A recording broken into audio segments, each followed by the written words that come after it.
اللہ پاک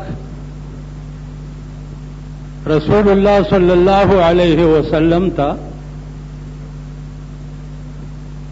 ارشاد فرمائی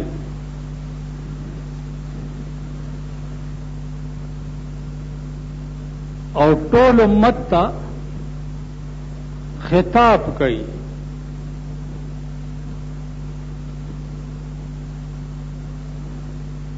فرمائی چې کنتم خیر امت اخرجت للناس تاسو یو بہترین امت یی چې تاسو پیدا شوي دې دپاره یی چې ستاسو کار به صحیح تأمرون بالمعروف وتنهون عن المنکر امر بکوي خلق ته په نیکای باندې او منع کوي به خلق د بدو کارونو نه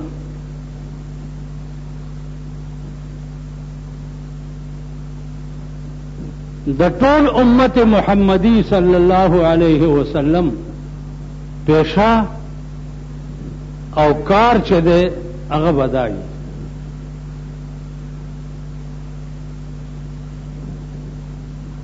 د دنیا د روزګار نه سیوا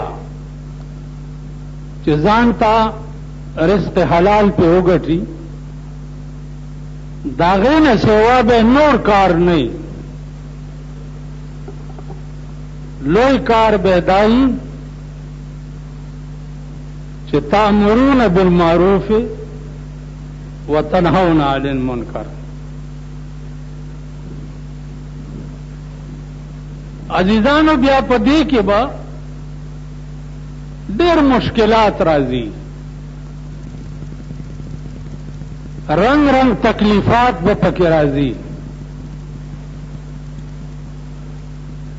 ځکه چې دا خو د 1,40,000 پیغمبرانو مشن دی که نو د آدم علیہ السلام نوالا تر رسول اللہ صلی اللہ علیہ وسلم پورے ہر یو پیغمبر تا په دعوت د دین کې څومره مشکلاتو سامنا شوی و اوس ته به څه چل کوې ته به دا کې چې دعوت ورکی چاہتا او هغه درته کنځلې وکړي نو ته به د هغه کنځلو په بدل کې ورته دعا کوې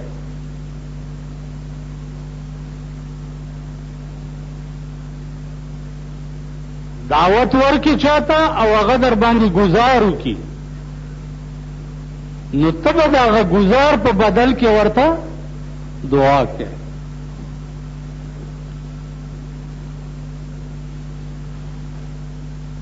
ستا مشن بدائی ځکه چې پیغمبري مشن دغه ون او ردی به کنځلې او بدل کې به کوله دعا اوس تاسو وایئ په ایمان چې موږ به داسې وکړو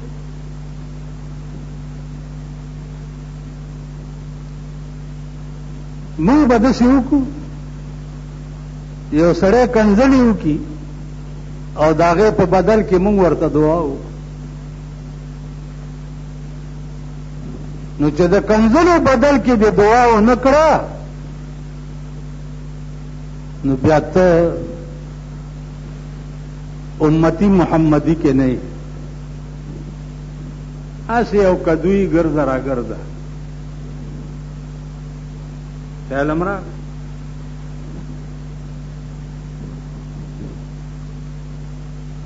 ما تاسو ته عرض کړی چې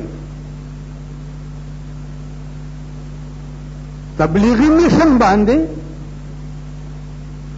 رسول الله صلی الله علیه وسلم طائف ته تللی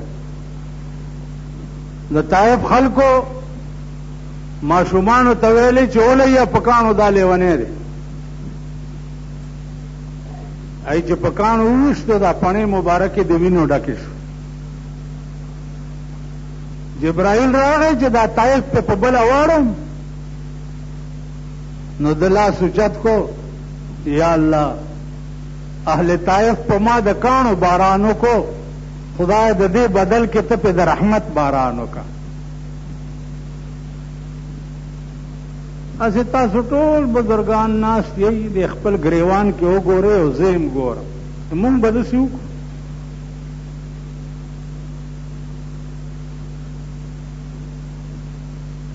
نو چې داسې مونږ چرې کړي نه،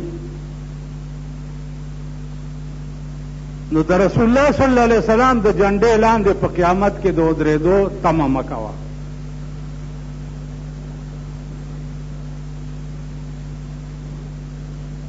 دا مونږ ملیان چې په ایمان درته یم چې تاسو دوکه کې ساتو، دوکه کې هم ساتو. مونږ وایو چې که د ټیپرو پاڼې دې پخ کړې وي او جومات ته دې راوړې جنت، که غوښه دې راوړه جنت الفردوس، خیال دې راغی. که اختر کې دې سرسایه را واچوله جنت فردوس، جنت فردوس ته وګوره او دې خر مخ ته وګوره. جنت الفردوس د پاره شکلونه جوړول غواړي، وجاهت جوړول غواړي، ایمان جوړول غواړي. یو سړی په سکو والے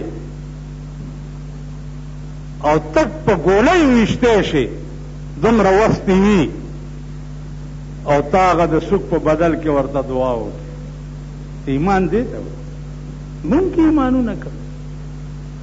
لکه زمونږ دا ایمان دی او سلیکشن را روان دی صاحب، هر یو به وایي چې زه هڼې هڼې ما زما د چاټۍ شملې ډېرې خوږې، زما ورونو مولیان به پکې ودرېږي چې ورونو په دې ملک کې به اسلام زه راولم. اسلام راوستو ته ګوره او مونږ ته ګوره. زمونږ د لاسه خو د اسلام بیړه تباه شوه. مونږ خو اسلام خدا قرآن دی، اسلام خدا حدیث دی، اسلام خدا دین دی. دا قرآن او دغه دین نن مونږ د نااهلو په سریخې دی که نه؟ دا قرآن مونږ ادیرې ته یوسو او د دبلدین زوی په کټ کې پروت او مونږ ورته لاندې قرآن ګرځو. د فرضو له واجبو له سنتو له مستحبو له منظوراتو، بلکې جميع حقوق چې باری تعالی چې لازم شوي په ذمه د دې حاضر متوفا باندې د حین تر بلوغ او د وخت تر مرګه پورې خایږي د شانه د مسلمان سره چې اکثر به ادا کړي او بعضې به ورځنې فوت شوي. ته په ایمان ووایه چې یو د سړی زما په مخ کې وړوکی لوی شوی او ما چېرې په جومات کې نه لیدلی او زه د هغه کټ سره ناست یم او زه وایم چې اکثر به ادا کړي او بعضې به ورځنې فوت شوي، نو زه لعنتي یم که نه یم؟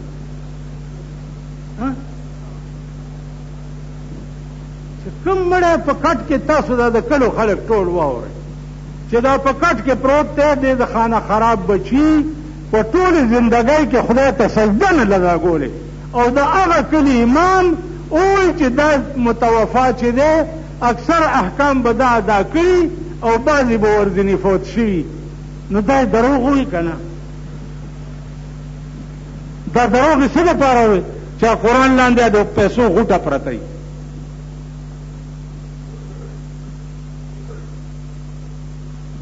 نو دا خدای به د دې مړي نه مخکې ما نیسي که نه به نیسي چې زه دروغ وایم؟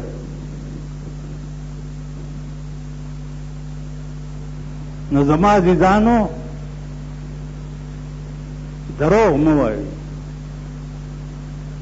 دا ووایه چې یا الله ټول عمر یې تا نه باغي تېر کړی، ستا په در کې د هېڅ کمی نشته، خدایه معافي ورته وکړه.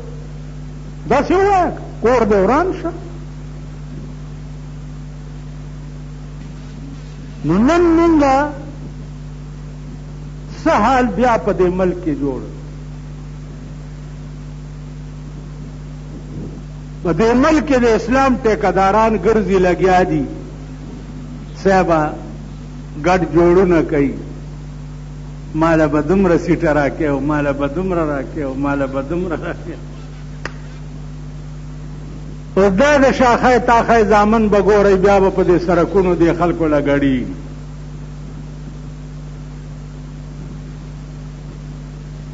دا څه خلق دی دا څه وطن دی خدای چې څه کوي دوی سره مونږ سره چې څه کېږي پرون په دې کوڅو کې سړی ګرځېدو په کورونو باندې د ټیکس فارمونه ورسره وو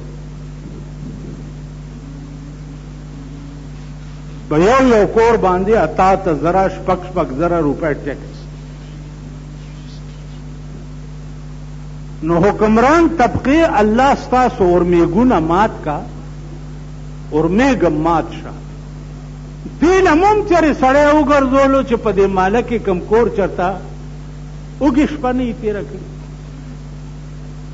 بچي چرته نهر نه دا سروې په ملک کې ونه شوه که په یو مالت کې یو کور اوږې شپه تېره کړه الله به په دا ټول مالک جهنم ته لیږي ټول مالک به په جهنم ته ځي ما خو تاسو ته 2 لکه ځل ویلي دي چې وروره په دې منځونو نه کېږي دا ټیټ پاس ورزش خو هر سړی کوي خو نن څه شی دی لاندې سنبی دې پاکه شي او مخلاص دې مو وینځې پاک شي او ټیټ پاس شي ورزش دې مو شي زمونږ مونځ څه شی دی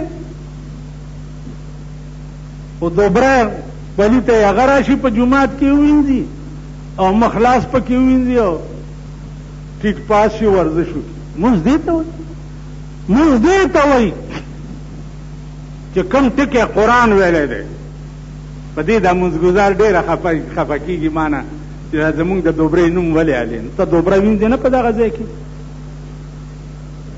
دغه کې که نه کې مونځ دې ته وایي نو ټول مونځونه نشته دم دروغ وایي ان الصلاة تنهى عن الفحشاء والمنکر که ایمان درکې چې کوم ملام خوښی ما له راولئ چې ما سره خبرې وکړي که زه دروغ وایم ان الصلاة تنهى عن الفحشاء والمنکر منځ چې دی دا سړی د ګناهونو نه بچ کی پاکی کی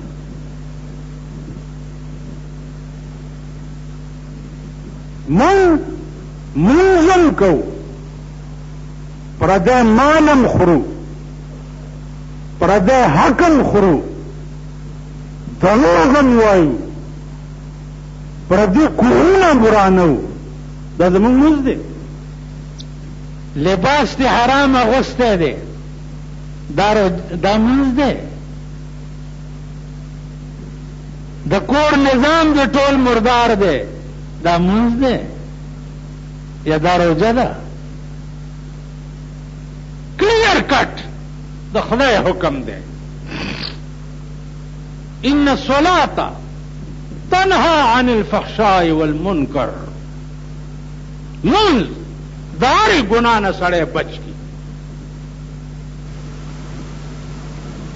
اوس خپه نه شئ منځونه هم کوئ او ګیرې هم کلوئ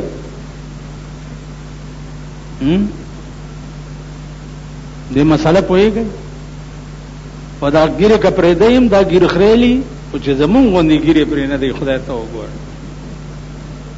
که سمه ګیره پرېږدئ ټیک ده که دا زمونږ غوندې پرېږدئ که نه نو دې نه د سپي لکه هم ښي چې ښځه ځان طرف په ډګډګي ګرځئ ګیرې والا داسې نه ګیره یې کله که او شیشه کې داسې وکتل او ویې چې هو زه خو ډېر ښایسته شوم په ټکی کافر شو.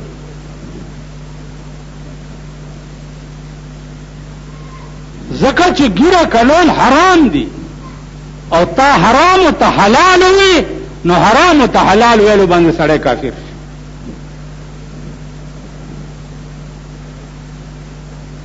خیال امرا نو د دې وجنا عزیزانو نن ټول ملک د الله په عظیم قهر گرفتار دی. ټول ملک زه د حکومت ته وایم د کور ځمکه ما اخیستې ده په بیه، جوړ کړی ما دی او کرای په تاله درکم. ولې؟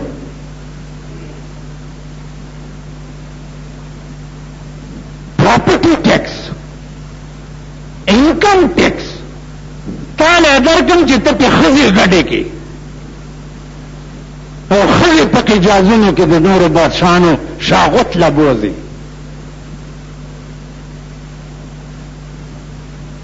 غریب سړی دا سروې وکړه د ملک چې په دې ملک نن د 2 کالو ماشومان خپې ابله خپې په دې سړکونو دکانونو کې ګرځي او کاغذونه ټولوي او 1 روپۍ خیر غواړي د 2 کالو ماشومان. نن دا پوښتنه چا وکړه؟ یعنی په دې ملک به په دې قهر سړی اختی د شاهانو هر شی مفت، بنگله مفت، نوکر مفت، بجلی مفت، ټلیفون مفت، سوی ګیس مفت، ښځې مفت، هر شی به دته مفت مفتی او غریب سړی به په یو کور کې مفت نه اوسېږي. د هغې به حکومت له کرۍ ورکوي. ورمیږه مات شه، ورمیږه مات شه. په دې علاقه کې دا سروې وکړئ چې یو کور چرته اوږې شپه تېره نه کړي، یو سړی چرته خپې ابله ونه ګرځي. دا سروې وکړه. نن د ټیکسونو سروې کېږي.